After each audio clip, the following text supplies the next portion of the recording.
రాజ్యాంగంలోని ఆర్టికల్స్ ను పొందుపరుస్తూ ద్రౌపది ముర్ము గారు కూడా ప్రశ్నించారు. 14 ప్రశ్నల్ని సంధించారు. మరి అదే ఆర్టికల్స్ బేస్ చేసుకునే కదా ఆవిడ ప్రశ్నించారు. ఏంటి వార్ అన్నది ఇప్పుడు తెర మీదకి వస్తుంది. మరి సుప్రీంకోర్టులో ఉన్న క్లాజ్లనే కదా ఆవిడ కూడా మెన్షన్ చేశారు అనేసి అంటున్నారు. సామాన్యుడికి ఒక ఇంటి గందరగోళంగా ఉంది. ఒక్కసారి దీనికి సంబంధించి మీ వర్షన్లో క్లారిటీ. చూడండి, కాన్స్టిట్యూషన్ లో ఆర్టికల్ 143 సబ్ క్లాస్ 1 ప్రకారము ప్రెసిడెంట్ ఆఫ్ ఇండియాకు ఏదైనా లీగల్ విషయంలో క్వశ్చన్ వచ్చినప్పుడు, డౌట్స్ వచ్చినప్పుడు 143 sub class 1 of constitution of India article ప్రకారము షీ కెన్ రిఫర్ క్వశ్చన్స్ ఏమైనా ఉంటే కాన్స్టిట్యూషన్ సుప్రీంకోర్టుకు రిఫర్ చేయొచ్చు. అది తీసుకున్నటువంటి సుప్రీంకోర్టు దాని మీద వాళ్ళు కాన్స్టిట్యూషన్ బెంచ్ ఏర్పాటు చేసి ఆ ప్రశ్నలను వాళ్ళకు లీగల్ కాన్స్టిట్యూషన్ పరిధిలో లీగల్ గా వాళ్ళకు ఉన్నటువంటి పరిజ్ఞానాన్ని బట్టి వాళ్ళు దానికి ఆన్సర్ ఇచ్చి మళ్ళీ ప్రెసిడెంట్ గారికి పంపొచ్చు.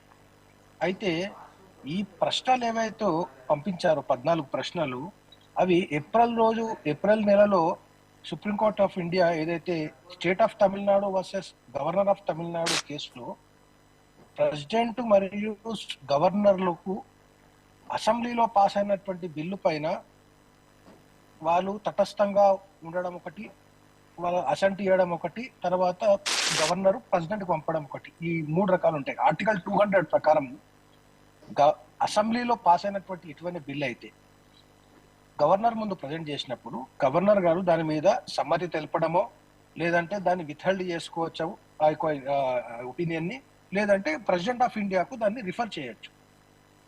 201 ఆఫ్ కాన్స్టిట్యూషన్ ఆఫ్ ఇండియాలో ఏం చెప్తుందంటే ప్రెసిడెంట్ ఆఫ్ ఇండియా గవర్నర్ పంపించినటువంటి ఆ యొక్క బిల్లు పైన అసెంట్ ఇవ్వమని చెప్పొచ్చు, లేకపోతే తన ఒపీనియన్ ని విత్హెల్డ్ చేసుకోవచ్చు, లేదంటే రిటర్న్ చేయమని కూడా చెప్పవచ్చు గవర్నర్ గారికి.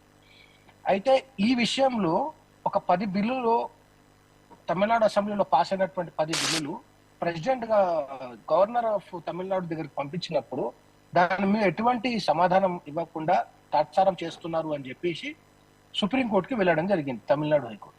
దానిపైన విచారిస్తున్న సందర్భంగా సుప్రీంకోర్టు ఏం చెప్పిందంటే ఆర్టికల్ 142 ప్రకారం, అంటే ఆర్టికల్ 142 అనేది ఒక స్పెషల్ ప్రొవిజన్ ఏదైతుందో, సుప్రీంకోర్టు ఏదైనా న్యాయపరమైనటువంటి విషయాన్ని డెలివర్ చేసేటప్పుడు దానికి కంప్లీట్ జస్టిస్ ఇవ్వాలి అనుకున్నప్పుడు ఆర్టికల్ 142 ప్రకారము సుప్రీంకోర్టుకు పవర్ ఉంటుంది.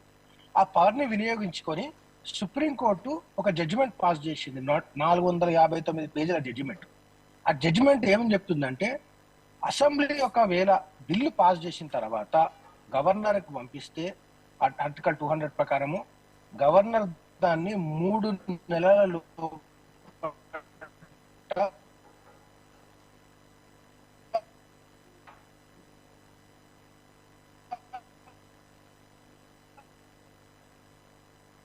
కర్ణసాగర్ గారు కొంచెం బ్రేక్ అవుతుందండి మీది. ఓకే, ఒక చిన్న క్లారిఫికేషన్ ఏమిటంటే, హలో వినిపిస్తుంది ప్రసాద్ బాబు గారు, మాట్లాడండి. క్లారిఫికేషన్, సిస్టంలో గవర్నరు సొంతగా పనిచేయటం ఏమి ఉండదు.